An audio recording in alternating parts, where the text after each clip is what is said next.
Bismillah ar-Rahman ar-Rahim. Welcome to ERA. I am Dr. Muhammad Talat, Assistant Professor of Radiology at University. Let us continue our course. We have today few interesting cases. This is an adult patient presenting with acute neurological deficit.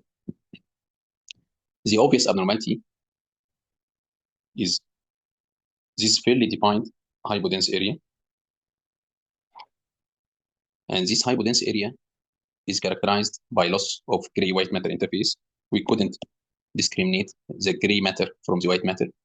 And this hypodense area shows fairly defined outline.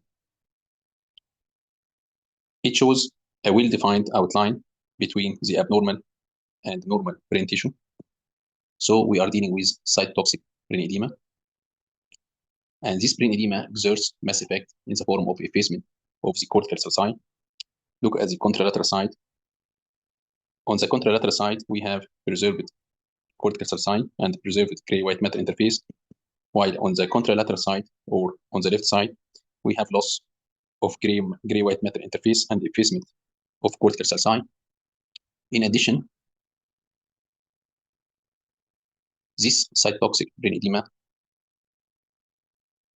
induce mild compression on the left trigone as compared to the contralateral side.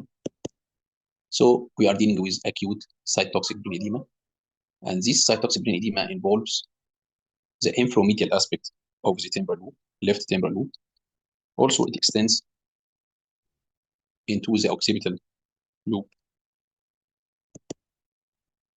So this is the typical territory of the left posterior cerebral artery.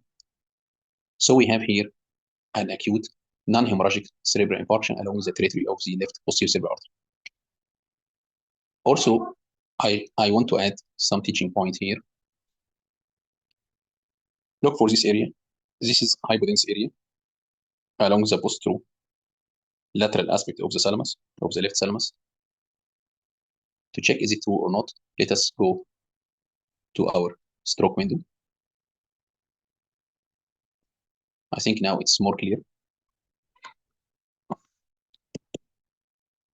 The first teaching point here is that the thalamus is supplied by thalamo-perforating arteries, and thalamo-perforating arteries arise from the B1 segment of the posterior cerebral artery.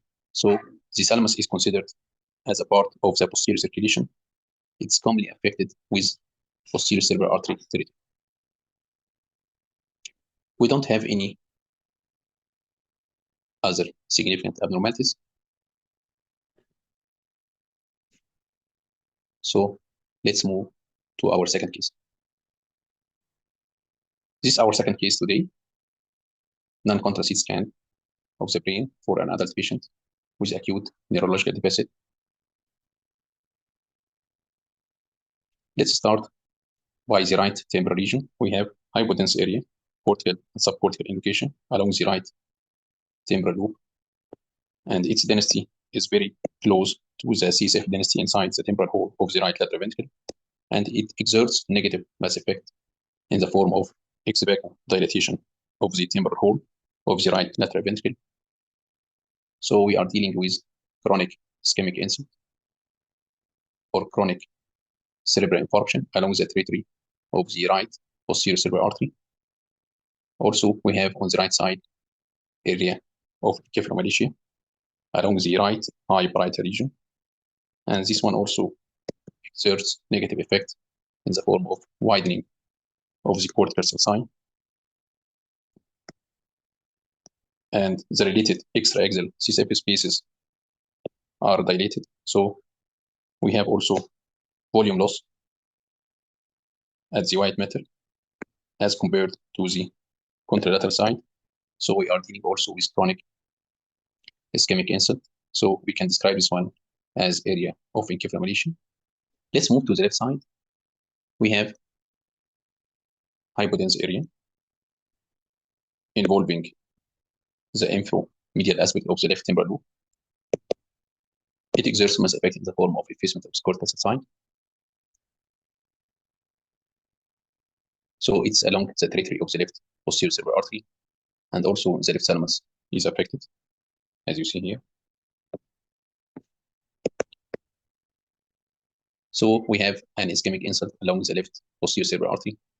The teaching point here is that we have gyral hyperdense areas. So the gyrus here appears hyperdense. It is not like the previous cases. What do you think? What is the explanation for this hyperdense gyriform attenuation value? This is called cortical laminar necrosis.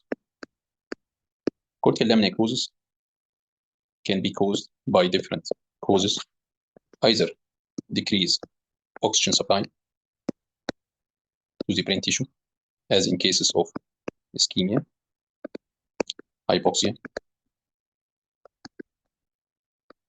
or hypoglycemia, or increased demand for the brain tissue, as status epilepticus. This is the classic example for increased demand.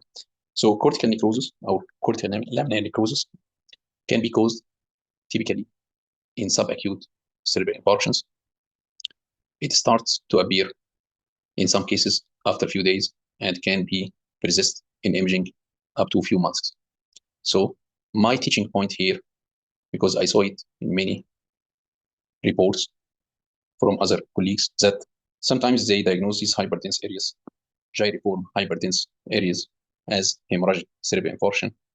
It's a common mistake. This is not hemorrhagic cerebral infarction. This is subacute cerebral infarction along the left posterior cerebral artery with cortical laminar necrosis. Sometimes it's called pseudo-laminar necrosis. This is my teaching point here in this case. So we have multiple infarcts mixed between acute and the chronic insult along different territories. Once we have different territories, my teaching point here, most likely of embolic origin rather than carotid artery disease. But in our routine practice, carotid Doppler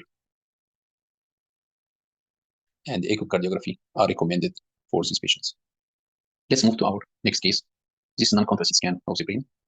We have here area of fibrillation at the left front to temporoparietal region, and this area exerts negative mass effect in the form of dilatation of the body of the left lateral ventricle, and also it causes widening of the cortical sign as compared to the contralateral sign.